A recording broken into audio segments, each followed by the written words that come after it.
Merci Madame la maire, chers collègues. En cette période de crise sociale où le loyer est encore un poids très lourd dans les budgets, où parfois on doit choisir entre se loger ou manger convenablement, où les confinements ont révélé, si on ne le savait pas encore, des logements trop petits, vétustes, la question du logement s'impose encore plus comme une préoccupation première des Parisiens et des Parisiennes. Pour nous, élus Génération, c'est le sujet majeur, d'ailleurs le plus fort de ce Conseil.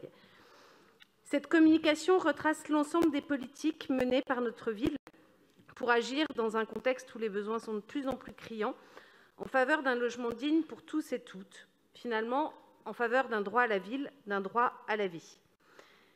Ces dernières années, la ville a beaucoup agi et cette communication retrace bien la diversité et l'ampleur des politiques menées. Un focus aussi, comme M. Bournazel, sur la lutte active contre l'habitat indigne. Depuis 20 ans, des copropriétés ont été accompagnées, des immeubles rachetés et transformés en logements sociaux. Et surtout, la ville n'a rien lâché face à ceux et celles qui spéculent sur la misère, les marchands de sommeil. Un combat qui est symbolisé récemment par une belle victoire, la condamnation à une peine de prison et à une interdiction d'exercer dans l'immobilier du propriétaire qui avait loué des logements insalubres au 7 rue Jean Robert. C'est une condamnation exemplaire, une victoire encourageante, et j'espère qu'elle fera jurisprudence et enverra un message clair sur notre détermination. Parce que dans cette Assemblée, nous parlons souvent de la nécessité de faire respecter les valeurs républicaines. Alors je m'interroge, est-ce républicain de louer des logements insalubres pendant plusieurs années? Est-ce républicain de louer des logements de toute petite surface à des prix indécents? Est-ce agir en citoyen de spéculer sur le marché de l'immobilier, de préférer une location en Airbnb pour gagner toujours plus? Or, dans notre combat pour un logement accessible à Paris, nous avons besoin d'une mobilisation générale face aux contraintes qui sont intangibles. Première contrainte, il manque de terrain à bâtir, notamment dans les arrondissements centraux où, en plus, quand il y en a un, ils sont rares, chers et extrêmement chers pour nous. C'est donc d'abord notre ville dense qui est notre première contrainte. Deuxième contrainte, on a toujours de plus en plus de demandes de logements sociaux, tant les prix dans le privé augmentent. Troisième contrainte, nous devons préparer notre ville à la transition écologique et donc développer des espaces de respiration de nature en ville. Quatrième contrainte, la crise sanitaire a mis à mal les finances de la ville. Et donc, pour atteindre notre objectif, à la fois de logements sociaux, mais aussi pour résoudre la question que nous posent tous les Parisiens quand on les rencontre, c'est-à-dire comment est-ce que je fais pour me loger à Paris?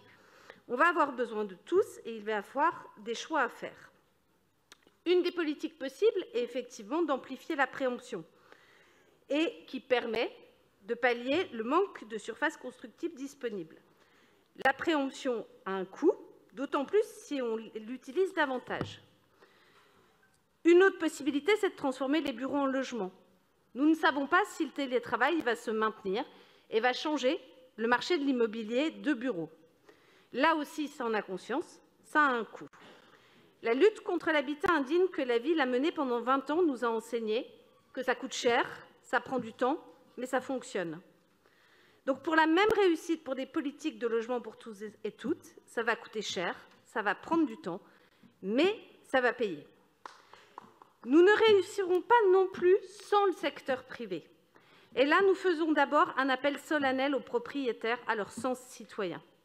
Parce que, et si ça ne suffit pas, si on ne comprend pas qu'on ne peut pas continuer à spéculer comme ça, qu'on ne peut pas continuer à louer un studio à 800 ou à 1 000 euros, que ce n'est pas possible dans cette ville, alors nous sollicitons le gouvernement pour d'autres dispositifs. Les dispositifs d'encouragement aux propriétaires de mettre en location contre des abattements fiscaux menés depuis des années, manifestement, ça ne fonctionne pas. Donc il faut arrêter et réorienter cet argent public indirect. On peut aussi se poser la question de la construction en ULS, qui n'est pas forcément une solution pérenne, puisqu'au bout de 14 ans, qu'est-ce qui Il va falloir conclure, Madame Macquart. Oui, ça va être dans les 5 secondes. Et donc, comment est-ce qu'on va reloger les locataires?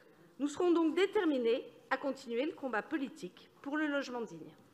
Merci beaucoup, Madame la Présidente. Madame